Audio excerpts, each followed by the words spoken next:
on enchaîne, on est parti avec ici donc la dernière partie de cette émission. Comme la semaine dernière, on va donc vous citer nos équipes types de la saison en NHL. C'est peut-être d'ailleurs ce que je vais noter moi ici comme... hop, ce serait peut-être mieux nos équipes types. C'est peut-être un peu plus sport comme terme. Voilà. On est donc parti.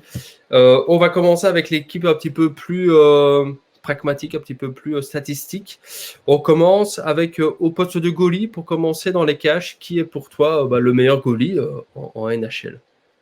Moi, j'ai mis Tukarask des Bruins. Alors, j'hésitais à le mettre avec Vasilevski du Lightning. Mais quand on regarde le pourcentage de save qu'ils ont tous les deux durant la saison, Tukarask a rien au-dessus et Tukarask a joué encore aussi plus de matchs. Donc, son pourcentage devrait être peut-être un petit peu plus faible, justement, du fait qu'il a joué plus de matchs. Mais voilà, Tukarask qui, pour moi, reste un des plus grands goalies dans cette ligue et fait partie aussi de mon équipe favorite des Bruins. Donc, pour moi, voilà, j'ai mis Tukarask. Ouais, moi, de mon côté, c'est Vasilevski parce que c'est, je pense, actuellement le meilleur goalie de la ligue. Il a déjà été très, très solide la saison dernière pour la quête du titre. Il est très solide à nouveau cette année. Il est quasiment en tête ou pas loin de toutes les catégories statistiques du côté des goalies. Je te propose d'enchaîner avec les défenseurs. Il y en a deux. Je ne sais pas quoi. Qui compose ta paire de défenseurs? Alors moi j'ai mis Victor Edman et Roman Josi, donc Edman des Lightning justement, et Josi des Predators. Pour Josi je me dis bah voilà, il a quand même fait partie de cette équipe des Predators qu'on n'attendait peut-être pas forcément en playoff. Alors il a été peut-être une des clés pour amener justement cette équipe de Nashville en playoff. Donc voilà, quand même aussi capitaine de cette équipe et un défenseur qui depuis plusieurs saisons fait sa renommée en tant que meilleur défenseur de la ligue. Et Victor Edman qui voilà, revient quand même dans cette équipe du Lightning qui est quand même championne sortante de la saison dernière et qui lui aussi bah, voilà, fait des saisons incroyables. Moi, dans ma doublette, il y a aussi Victor Hedman, le défenseur de Tampa Bay, l'un des meilleurs à son poste, si pas le meilleur. Joueur qui est aussi capable d'apporter énormément offensivement. C'est un des meilleurs donneurs d'assists en NHL. Et à ses côtés, j'ai positionné Chris Letang, le défenseur de Pittsburgh. En saison régulière, Pittsburgh a quand même fini premier de la division avec quand même une solide défense. Et donc du coup, Letang, pour moi, mérite d'être à cette place-là. Enfin, le trio d'attaque composé d'un joueur de centre et de deux ailiers. Quel est pour toi donc le trio de ton équipe type? Alors à gauche, j'ai mis Ovechkin, au centre j'ai mis McKinnon et à droite j'ai mis Connor McDavid. J'ai un petit peu triché sur McDavid, Ok, oui, j'avoue. Mais c'est vrai voilà. que alors la NHL ou la LNH, hein, si vous le dites en français ou en anglais, il renseigne les différents postes. Après, souvent dans l'ensemble, le trio d'attaque, il suffit de voir sur la glace. Hein, on a rarement les joueurs qui restent à la même place. Ça bouge partout dans tous les sens. Donc c'est vrai que c'est un trio quand même solide. Il y a moyen de Ouais, c'est marquer des vrai. goals. Ouais, bah moi je mets McKinnon parce que pour moi c'est pour moi peut-être le MVP de cette saison. Et le Colorado a été quand même premier avec le meilleur bilan, enfin premier de leur division avec le meilleur bilan de la ligue. Ouais. Il n'y est pas pour rien. Ça fait quand même aussi 2-3 saisons qu'il est de nouveau dans les discussions de MVP. Pourquoi pas cette saison justement profiter de son bilan pour être élu MVP.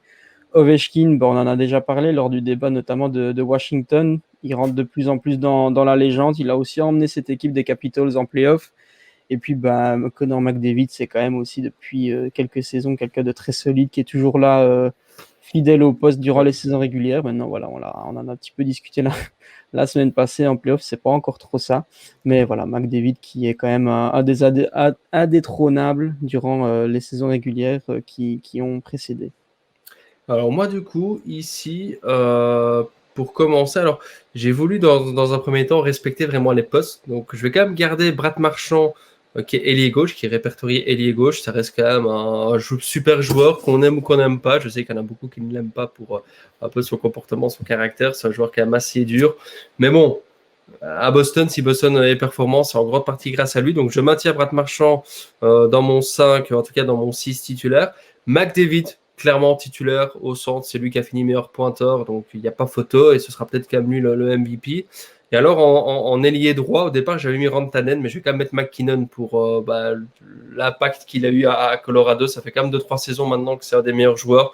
Donc McKinnon qui est de base en centre sera ailier droit dans cette équipe, ce qui reste un beau trio d'attaque avec quand même un joueur capable de mettre des tampons en la personne de Marchand, de faire les petits coups de pute comme il faut, et puis McDavid et McKinnon, le dieu des Mac, qui ne croque pas la pomme, mais qui enchaîne plutôt les goals et qui met la rondelle au fond.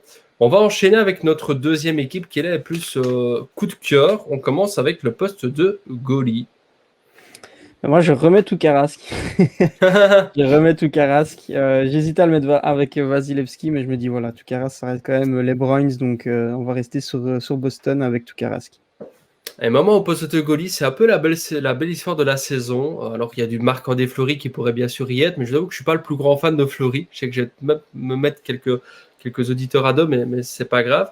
J'aurais pu mettre Nedeljkovic qui s'est révélé du côté de Carolina, mais là on est vraiment sur le côté statistique. Je vais positionner Jack Campbell. Jack Campbell de Toronto, le mec il est quand même devenu titulaire. Il a quand même fait une série de 10 victoires consécutives qui est un record du côté de Toronto et qui est une des meilleures perfs pour un goalie qui démarre en NHL. Il est devenu titulaire en playoff, il a quand même été solide. Et puis, pour la belle histoire, Jack Campbell, du côté de Toronto, et pour moi, au poste de titulaire de mon équipe, un peu coup de cœur. Je te propose d'enchaîner avec 2 défenseurs. On va rester aussi du côté des Bruins avec Charlie McAvoy et Victor Hedman. Voilà, deux gros défenseurs. Des Bruins. Et l'autre, voilà, Hedman qui est tout simplement un des meilleurs à son poste, comme tu l'as dit. Donc, belle paire aussi. Ce bel père, et c'est vrai que McAvoy, jeune joueur encore, qui a été drafté par Boston il y a 2 ou 3 saisons, qui est quand même déjà devenu un taulier, donc c'est vrai que c'est pas mal. Là, ici, je vais aller un petit peu plus dans les autres, un petit peu au niveau des différentes statistiques. Je vais quand même reprendre les statistiques quand même.